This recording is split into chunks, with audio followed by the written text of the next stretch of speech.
최근 한국 사회에서는 캄보디아를 둘러싼 충격적인 사건들이 연이어 논란이 됐습니다. 캄보디아에서 일하기만 하면 큰 돈을 벌 수 있다는 말에 현혹돼 캄보디아로 건너간 한국인들이 현지에서 여권을 빼앗기고 외부와 완전히 차단된 채 범죄단지에 감금됐다는 이야기가 아직도 완전히 해결되지 못한 채 계속되고 있는데요. 범죄단지에 갇힌 이들은 보이스피싱, 불법 금융 사기, 각종 불법 업무에 강제로 동원됐고 저항하거나 실적을 채우지 못하면 폭행과 협박이 이어졌다는 증언도 나왔습니다. 심지어 일부 피해자들은 끝내 불법 장기 적출까지 당했다는 정황이 드러나면서 이 문제는 단순한 해외 취업 사기가 아니라 조직화된 국제 범죄 문제로까지 번졌습니다. 이른바 스캠 센터라고 불리는 곳에서 수많은 젊은이가 자유를 박탈당한 채 범죄에 연루됐던 겁니다. 이 사건들 이후 한국 사회에서는 캄보디아에 대한 인식이 급격히 달라졌는데요. 캄보디아는 여행, 취업에 매우 위험한 것으로 여겨지며 캄보디아행 자체에 대해 뚜렷한 경각심이 형성됐고 실제로 한국인들의 캄보디아 방문과 체류는 눈에 띄게 위축됐습니다. 그리고 지난 12일 대통령실은 캄보디아 스캠 범죄 연루 한국인 피의자 107명을 송환했다고 밝혔습니다. 캄보디아에서 벌어진 범죄들에 한국인의 연루가 점점 정리되고 있다는 뜻이죠. 그런데 바로 이 시점 중국의 해외여행 시장에서는 전혀 다른 방향의 움직임이 나타나기 시작합니다. 중국 외교부와 문화관광부는 11월 중순부터 잇따라 일본 여행을 피하라는 여행 경보를 발표했고 중국의 국영 여행사들과 항공사들은 일본행 단체 투어와 항공편을 취소하거나 운항을 축소하기 시작했습니다. 이러한 조치는 11월 7일 다카이치 총리의 대만 유사시 개입 가능성 발언이 촉발한 외교 분쟁 속에서 나온 강력한 대응으로 해석됩니다. 戦艦を使ってですね、そして、武力の行使も伴うものであれば、これはどう考えても存立危機事態になりうる。일본 국제관광진흥기구의 추정치에 따르면 올해 10월 일본을 방문한 전체 외국인 여행객 수는 약 389만 6,300명인데요. 이 가운데 한국인이 약 86만 7,200명으로 1위, 중국 본토 관광객이 약 71만 5,700명으로 2위를 차지했습니다. 그만큼 일본 관광 산업에서 중국인 비중은 절대적이었는데요. 그런데 이 흐름이 한순간에 끊겼습니다. 중국 정부가 일본 여행 자제를 권고한 지 한 달, 일본 주요 관광지에서는 코로나19 때와 비슷하다는 말이 나올 정도로 침체가 빠르게 확산되고 있습니다. 니혼 게이자의 신문에 따르면 오사카, 교토, 오키나와, 도호쿠, 홋카이도 등 중국 관광객 의존도가 높았던 지역을 중심으로 단체 관광버스 예약이 사실상 제로에 가까운 상황이 됐습니다. 오사카의 한 관광버스 업체는 11월 예약은 절반 이상 취소됐고 12월은 거의 없다라고 했고 춘절에도 손님이 늘어날 것 같지 않다라고 밝혔습니다. 실제로 지난해 12월 단체 투어 100건을 운영하던 업체가 올해 12월에는 서너 건만 남았다는 증언도 나왔는데요. 항공편 상황은 더 심각합니다. 간사이 국제공항에 도착하는 중국발 항공편은 지난달에만 10% 줄었고 이달에는 최대 34%가 운항을 중단할 전망입니다. 여러 중국 항공사들이 일본 노선 운항 계획을 조정했고 그 감축은 12월 들어 집중적으로 나타났는데요.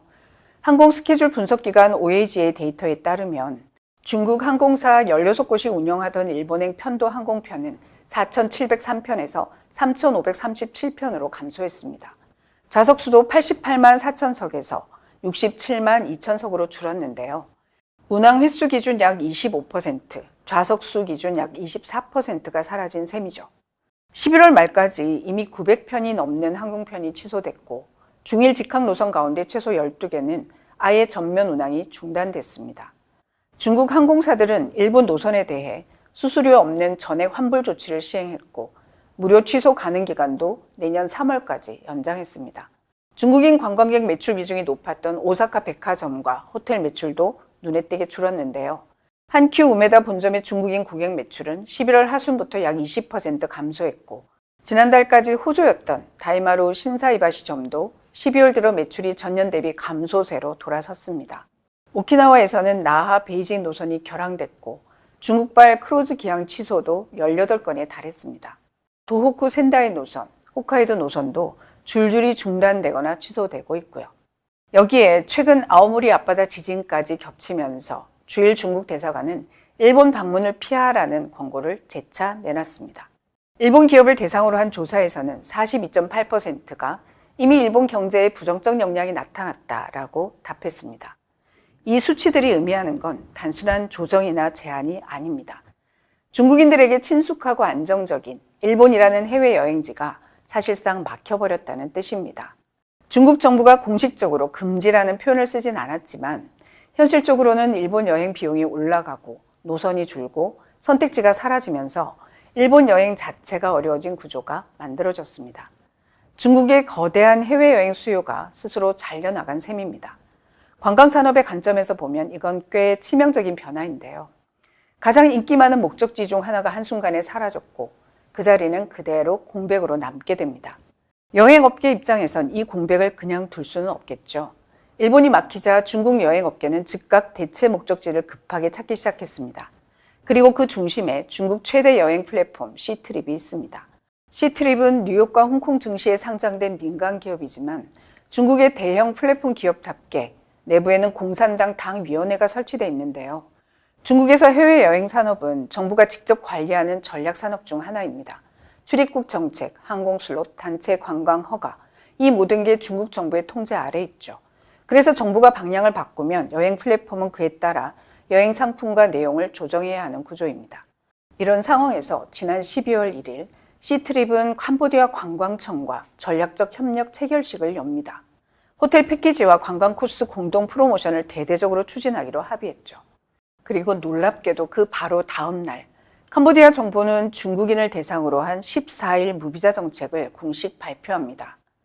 내년 6월 15일부터 10월 15일까지 여름 성수기 4개월 동안 중국인 관광객을 대상으로 무비자 입국 정책을 시범적으로 시행하겠다는 건데요. 이 기간 동안 중국인 관광객은 비자 신청이나 관련 수수료를 따로 낼 필요 없이 전자입국 카드만 작성하면 캄보디아에 들어갈 수 있게 됩니다. 체류 기간은 한 번 입국할 때 최대 14일이고요. 이 기간 동안에는 여러 차례 재입국도 허용되는 것으로 알려졌죠. 그런데 C트립과 캄보디아 관광청의 협력 체결식 그리고 캄보디아 정부의 무비자 발표 사이 시간 차이는 단 하루. 일본이라는 핵심 목적지가 갑자기 사라진 자리를 캄보디아가 빠르게 메우는 그림이 완성된 겁니다. 사실상 같은 흐름 속에서 모든 일이 진행됐다고 봐도 될 정도입니다. 하지만 문제는 여기서 시작됩니다. 캄보디아는 단순한 신흥 관광지가 아니기 때문이죠.